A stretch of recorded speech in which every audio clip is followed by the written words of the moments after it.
Fala, meus amigos, estamos começando aqui mais um vídeo do canal, mais um vídeo especial aqui para o final de semana, para falar sobre esse vídeo aí que tá para incriminar o Bolsonaro, né? O Bolsonaro publicou um vídeo no dia 10 de janeiro, vamos falar um pouquinho sobre isso aqui, incitando lá, enfim, né, os crimes contra o Congresso e tudo mais. Vamos falar um pouco sobre isso aqui, resumir, depois apagou o vídeo, aí tem uma série de problemas aí ligados a isso, mas o vídeo já foi achado aí na internet. Vamos falar um pouco, vamos dar uma resumida aqui na questão jurídica e também comentar o próprio vídeo, tá? Que é um vídeo de 4 minutos aqui de um procurador falando um monte de asneira, e a gente vai fazer aqui uma reflexão que o vídeo pede, tá? Então antes eu já digo para vocês aqui mais uma vez, tá, sobre o meu livro, meu novo livro de poemas, está aqui do outro lado de cá. O zap está na descrição do vídeo. Quem conseguir furar o bloqueio desses desgraçados aqui, a gente consegue de repente falar a respeito do livro, tá bom? Segue a dica para vocês, o zap está na descrição aqui, tá? Bom, pessoal, então vamos lá, né? Vamos entender o vídeo que pode botar o Bolsonaro na prisão, tá?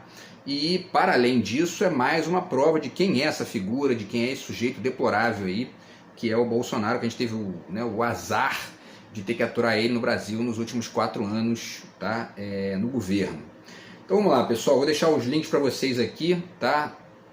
Uma notícia do Correio Brasiliense e uma notícia também do Intercept. Foi o Intercept que divulgou aqui o vídeo na íntegra, ali, o vídeo que foi, enfim, apagado pelo Bolsonaro, e vamos ver aqui o que o Facebook respondeu e tudo mais, tá? Então, o resuminho é o seguinte: o vídeo tem pouco menos de 4 minutos, na verdade 3 minutos e 57 segundos, tá? Praticamente 4 minutos, e foi publicado pelo Bolsonaro no dia 10 de janeiro, como eu disse, né, desse ano, 2 dias depois dos atentados golpistas do dia 8 de janeiro, né? E aí ele apagou minutos depois. Ele afirmou em um depoimento à Polícia Federal que estava medicado quando fez a publicação, né? Conversa fiada, né? Obviamente que é conversa fiada. Mas enfim, a versão dele é que o vídeo seria compartilhado no WhatsApp para assistir depois e não no perfil aberto do Facebook. O Bolsonaro é um mentiroso profissional, né? Enfim, né? Já deu 500 mil provas disso. E essa onda de fake news, inclusive, foi espalhada por ele aqui no Brasil, então quer dizer, né, pelos bolsonaristas.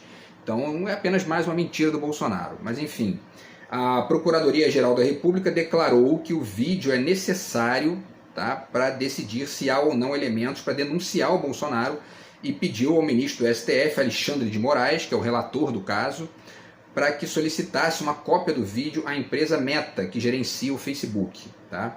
A multa diária seria de 100 mil reais, tá, para essa empresa, que é a Meta, né, que é uma empresa que foi criada ali pelo Zuckerberg lá para poder gerenciar essas redes sociais que ele é dono, né? Enfim, Facebook, acho que o Instagram também e o WhatsApp, né? Então, quer dizer, quase que um monopólio aí, né? Um negócio impressionante. A empresa respondeu que não tem meios para recuperar publicações quando elas se apagam, quando elas são apagadas pelo usuário, tá? E os advogados da empresa disseram que o STF não pode penalizar a empresa por descumprir uma ordem materialmente impossível, né? O problema é o seguinte: não é uma ordem materialmente impossível. O vídeo está disponível na internet e na própria empresa Meta, tá? O Intercept fez uma reportagem, vou deixar o link para vocês aqui. E ele diz o seguinte, né, o jornal, ele diz: aqui está o vídeo apagado que pode implicar Bolsonaro pelo 8 de janeiro e que a Meta diz não ter mais. E aí o subtítulo é o seguinte: considerado a principal prova pela Procuradoria-Geral da República para a denúncia pelo 8 de janeiro, vídeo apagado por Jair Bolsonaro foi guardado em site de arquivos online. Olha só, tá? E aí o vídeo mostrava, né, diz aqui a reportagem, o vídeo mostrava em tom conspiratório um homem apresentado como Dr. Felipe Jimenez, que afirmava que, abre aspas, Lula não foi eleito pelo povo. Isso, Bolsonaro compartilhou isso, né? Lula não foi, o cara diz o seguinte, ó, o Lula não foi eleito pelo povo, ele foi escolhido e eleito pelo STF e pelo TSE, né? Fecha aspas, tá? O Jimenez, né, o tal Jimenez é procurador no Mato Grosso do Sul, e o vídeo havia sido postado inicialmente por uma apoiadora do Bolsonaro, depois foi replicado pelo próprio Bozo, tá? A acusação é de incitação ao crime e a pena pode chegar a 6 meses de detenção. Então, abre aspas aqui de novo a reportagem do Intercept dizendo: segundo os procuradores do Ministério Público Federal, responsáveis pela representação que deu origem ao pedido da PGR, que é a Procuradoria-Geral da República, abre aspas, né, dentro das aspas, que são os procuradores falando, eles dizem: a veiculação da aludida mensagem por Jair Messias Bolsonaro teria o condão de incitar novos atos de insurgência civil contra os poderes da República, fecha aspas. E é interessante ler essas coisas, né? Porque o ato de insurgência contra o poder da República, ele não é a priori algo necessariamente ruim, né? A desobediência civil, inclusive, muitas vezes é algo que faz a sociedade caminhar. A questão é que isso incitado por um conservador neoliberal no Brasil, né? Isso não leva o país a caminhar, pelo contrário, isso joga o país para trás, né? Então, quer dizer, é importante ponderar isso aí também. E aí continua aqui a reportagem, tá, do Intercept. O que a PGR provavelmente não sabe, no entanto, é que a prova foi guardada. Aqui está o ponto-chave, né? O MetaMemo, projeto criado para preservar arquivos e memórias digitais, está há meses arquivando todas as postagens de Jair Bolsonaro. O objetivo era facilitar o acesso a jornalistas e pesquisadores a um vasto arquivo sobre a família Bolsonaro. Como o sistema de coleta de arquivos é automático, com um script, o MetaMemo coletou o vídeo postado por Bolsonaro antes mesmo dele ser apagado. Então tá lá, né? E para finalizar aqui, eles dizem: também guardou, né, esse sistema de coleta também guardou os metadados, tá? Que mostram data e horário da publicação, tá tudo registrado, né? O vídeo em questão foi postado, segundo o MetaMemo, exatamente às 21 horas e 55 minutos do dia 10 de janeiro, o mesmo horário apontado na reportagem da Folha de São Paulo. E aí a reportagem do Intercept finaliza dizendo: fica a dica Xandão, né? Quer dizer, fica a dica aí para Alexandre de Moraes que o vídeo que o Bolsonaro diz aí que apagou e que não sabia de onde era e tal, conversa fiada, óbvio, né? Porque ele não fez isso uma vez, não fez isso duas, fez isso 500 vezes e com o microfone na mão. Quando ele era presidente, ele, né, estava cheio de marra, botando banca, dizendo que ia acabar com a STF, blá blá blá, né? Aí depois ele estava doidão, estava, né, medicado, ó. Pera um instantinho, né? Se fosse uma coisa ali surpresa, pô, o cara nunca fez isso, né? Então, quer dizer, ó, estranho, o cara nunca fez isso, está fazendo aí agora, de repente tem alguma questão aí. Mas ele estava fazendo ali o que ele sempre fez, né? Não tem diferença nenhuma porque ele fez nos últimos 10 anos aí, né? E se quiçá a sua vida parlamentar inteira, né? Que é mentir, né? Bom, pessoal, então vamos ao vídeo, tá? Que a grande reflexão aqui, que eu acho importante de ponderar, tem a ver com o próprio vídeo. Porque o Bolsonaro, se o Bolsonaro for preso nessa situação, ele vai preso por 6 meses e sai até antes, né? Então, enfim, mas a grande questão é o conteúdo do vídeo, porque refletir isso aqui ajuda a entender, assim, né, a estupidez dessa gente e enfim, né, o negócio assim completamente absurdo, a situação absurda que a gente está vivendo, essa dissonância cognitiva mesmo, como dizem alguns autores, que a gente está vivendo no Brasil recente, tá? Então vamos lá, vou ditando para vocês aqui, citando, né, o cara do vídeo, o tal procurador, que o nome dele cadê aqui? Felipe Jimenez, né, que é procurador no Mato Grosso do Sul, aquela terra lá do agro, né, que é uma terra de bolsonaristas. Vamos ver o que ele diz aqui, olha só.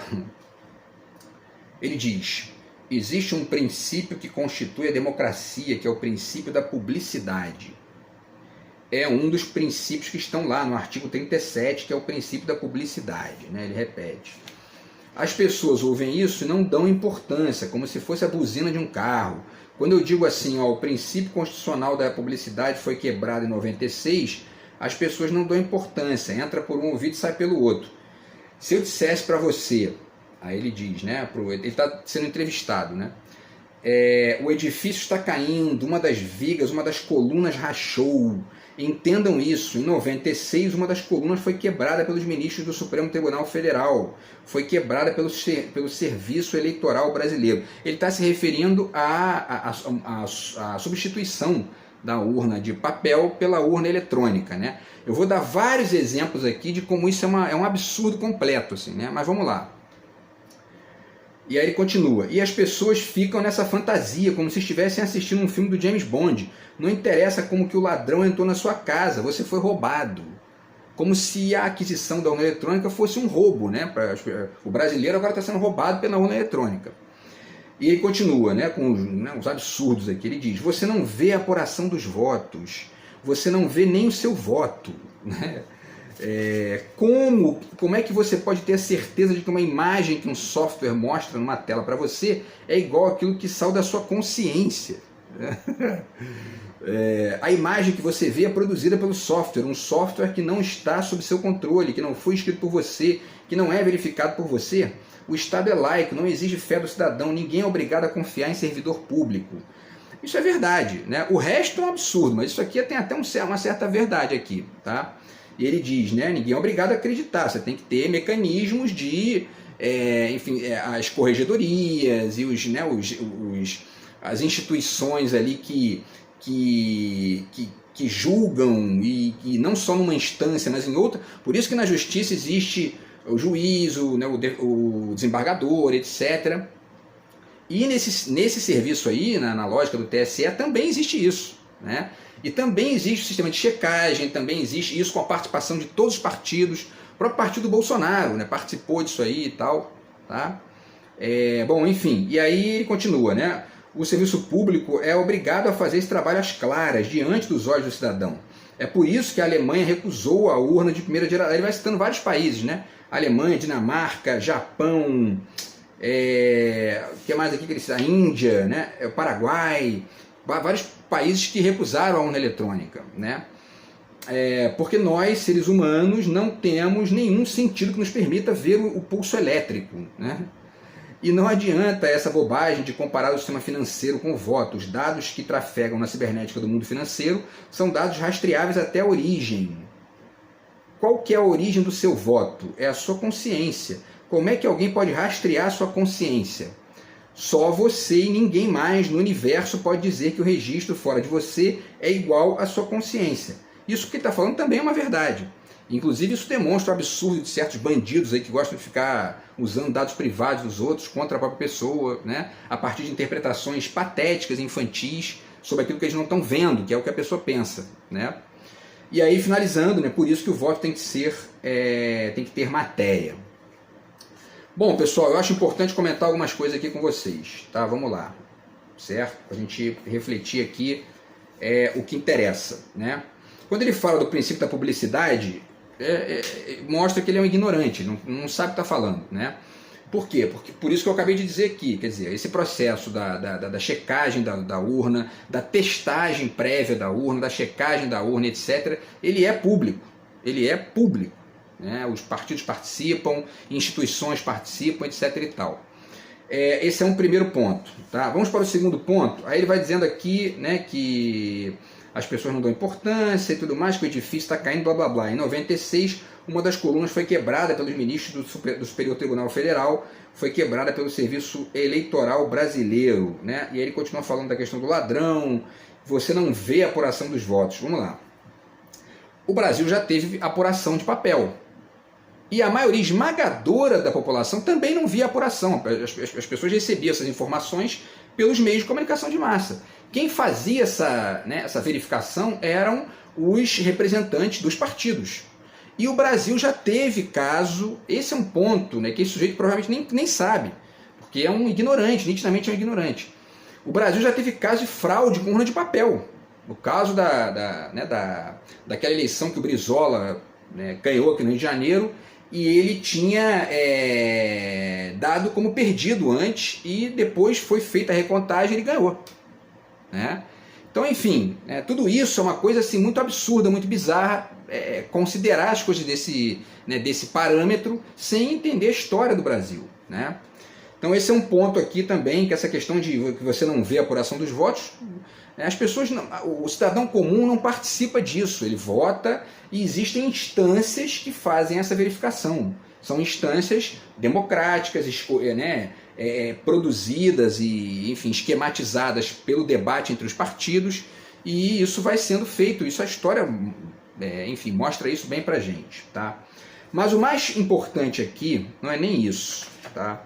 O mais importante é o que vem depois, porque esse aqui é o ponto-chave para poder entender o absurdo dessa tese medíocre de que as urnas eletrônicas seriam fraudadas para dar a vitória ao PT, tá?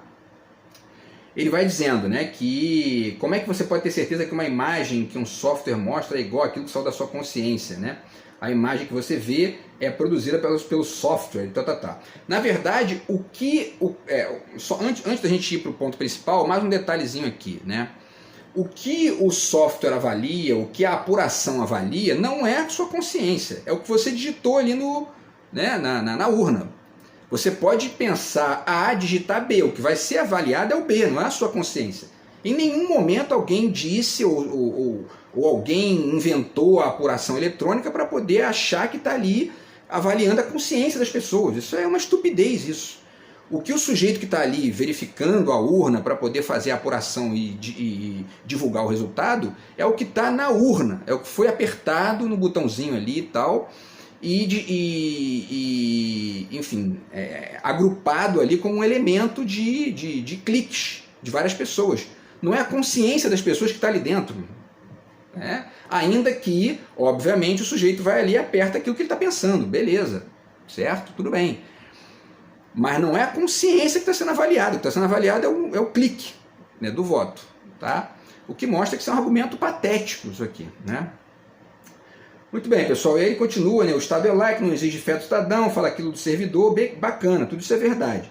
Ninguém tem que ter fé em ninguém na democracia. Não existe princípio de fé. O serviço público é obrigado a fazer esse trabalho às claras, diante dos olhos do cidadão, blá blá blá, né? E aí é que entra o ponto-chave da questão. Ele fala do sistema financeiro também, né? O sistema financeiro segue essa mesma regrinha que eu citei aqui da tal consciência, né? O importante é o que você clicou, não é o que você pensou. Você pode, normalmente no voto, as pessoas pensam uma coisa e clicam a mesma coisa, beleza, né?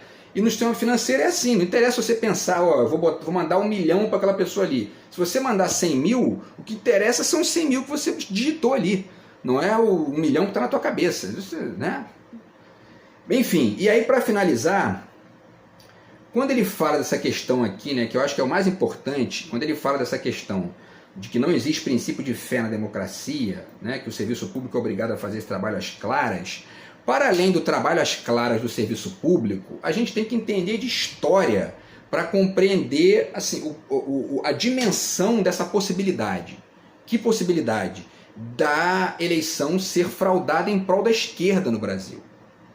Quando a gente entende de história, quando a gente compreende todo o processo histórico do século XX, especialmente da ditadura de 64 para cá, a gente imediatamente abandona completamente a possibilidade de que haja uma fraude pró-PT. Vamos à lista aqui? É uma lista mental, não estou lendo isso em lugar nenhum aqui, isso eu tenho de cabeça. Tá? E todo cidadão deveria ter isso também. O golpe de 64 no Brasil foi armado pela direita. Foi um golpe civil-militar, as famílias com Deus, pela blá blá blá, né? Foi todo mundo para a rua, a direita foi para a rua pedir o golpe. Os Estados Unidos montaram o golpe aqui a partir de uma perspectiva de direita, né? A Igreja Católica de direita conservadora apoiou o golpe. Tá? A mídia comercial brasileira apoiou o golpe. Todos apoiaram o golpe à direita, para tirar um governante de esquerda, que era o João Goulart, que tinha sido eleito pelo voto. Porque ele tinha um programa à esquerda que não interessava a essa elite toda aí e uma classe média ingênua ali que estava fazendo esse papel de dar massa ali para essa tese que no fundo foi uma tese equivocada, gerou uma ditadura de 21 anos no Brasil. A ditadura no Brasil foi de direita, não foi de esquerda, né? Ainda que tenha feito ali algumas coisas no Estado, porque eles eram nacionalistas, coisas que não são mais hoje, né? Mas era uma ditadura de direita, matou jornalistas, perseguiu figuras da esquerda, matou um monte de gente. Tá? Aí acaba a ditadura. Vamos lá, quem é que entra para governar o país? Uma junta indireta, uma eleição indireta, feita em 1985. Os dois candidatos que participaram dessa eleição eram de direita. Era o Tancredo Neves e o Maluf. Né? Se não me engano, era o Paulo Maluf o que perdeu para o Tancredo. O Tancredo morre, né? E quem assume era o Sarney. O Sarney, coronelzão do Nordeste, ligado à ditadura direita, né? Não houve eleição em 85. Né? Aí tem uma eleição no Brasil em 89. Existe um vídeo no YouTube com uma entrevista do Boni, da Rede Globo, assumindo para o Geneton Moraes Neto, que também era um jornalista da Globo, que o debate entre o Lula e o Collor no segundo turno de 89, que decidiu a eleição, foi armado. Ele diz isso, né? O pessoal do Collor me procurou, né? Pediu pra gente fazer uma, e a gente botou um pozinho na cara dele, tinha umas pastas vazias ali, não tinha nada com acusações contra o Lula, que não tinha nada ali, né? Mais um movimento de direita contra quem? Contra o Lula, que era um candidato de esquerda. Né? A perseguição sistemática que foi feita ao Brizola aqui no Rio de Janeiro, violentíssima. O Brizola virou apelido de droga na novela, né? Enfim, teve direito de resposta, né, na televisão, era atacado todo dia, né? Enfim, sucatearam os CEPs quando ele perdeu, quando ele saiu, né, na verdade, quando ele deu ali lugar ao Moreira Franco. Mais um ponto. Aí, quem é que substitui o Collor? Depois, aí o Collor cai, né, tem o impeachment do Collor, que muita gente considera que aconteceu por conta de uma certa conexão que o Collor fez na época com o Brizola para poder fazer a linha vermelha aqui no Rio de Janeiro, e aí começaram a atacar ele caiu. Né? Isso aqui que eu estou falando não tem uma prova concreta, mas enfim, foram teses na época. Tá? Beleza, o Collor cai, entra o Itamar Franco, fez um governo razoável, ele criou o Plano Real, que foi uma conquista importante do Brasil na época, é uma exceção aí. Agora, quem é que pega isso? O Ciro Gomes denuncia isso toda hora aí. Quem é que pega isso para si, diz que é seu e ganha a eleição a partir de uma farsa, né? Porque o Fernando Henrique Cardoso. O Fernando Henrique Cardoso entra, nega completamente o discurso anterior do PSDB, começa a privatizar as empresas estatais, ou seja, um projeto à direita, né? E fica 8 anos ali e entrega um governo muito pior para o Lula em 2020, né? Com dívidas no FMI, uma série de problemas e tudo mais. Quando o Lula finalmente ganha em 2002, se não me engano, o Lula, havia uma campanha violentíssima contra o Lula, Regina Duarte indo para a televisão dizer que eu tenho medo do Lula, né? Eu tenho medo do Lula. E quem se lembra sabe que a campanha era sistemática, era o tempo todo a acusação de que a esquerda ia demonizar o país, ia transformar num celeiro comunista. Todo esse discurso que o Bolsonaro, puxou do esgoto já existia naquela época. Não havia um baixo nível como existe com o Bolsonaro, né? Mas já era isso aí. Né? É isso aí desde sempre no Brasil. Desde a ditadura de 64 é assim. E o Lula teve aí o ponto-chave. O Lula teve que assinar uma carta aos brasileiros para poder ganhar a eleição, para poder governar. Senão ele caía na primeira semana, caía nos primeiros 6 meses, ele não passava dali. Esse é o Brasil, que essa gente estúpida, completamente retardada, não tem a menor noção disso, né? Para ficar vomitando um monte de bosta aqui de que não, porque, né, o edifício está caindo, perdendo as bases, como se o artigo 37 da Constituição, justificando a urna de papel, fosse qualquer coisa que sustenta a República Brasileira. Com essa direita golpista, historicamente golpista, que a gente tem no país desde sempre. Né? Então, assim, se o Lula não assina uma carta aos brasileiros, com uma série de... Né? E aí ele escolhe quem para poder ser o vice dele? Aquele cara que era um empresário, né? Eu esqueci o nome dele agora, mas enfim, era um empresário, um sujeito do mercado. Né? Porque se fosse um político de esquerda, também não ganhava, também não chegava lá. Né? Então, enfim, e aí ele ganha, começa a resolver, começa a melhorar o país. Aí ele pôde fazer uma campanha melhor em 2006 para poder efetivamente ganhar ali com mais tranquilidade, com mais paz e com mais já argumentos, com mais informações ali dos 4 anos que ele tinha governado, comparando com os governos anteriores de direita. Né? E aí não perdeu mais. Né? Só foi perder quando? Com golpe. Porque depois que a esquerda governou o Brasil de 2003, começou em 2003 até 2016, 2015 ali, né?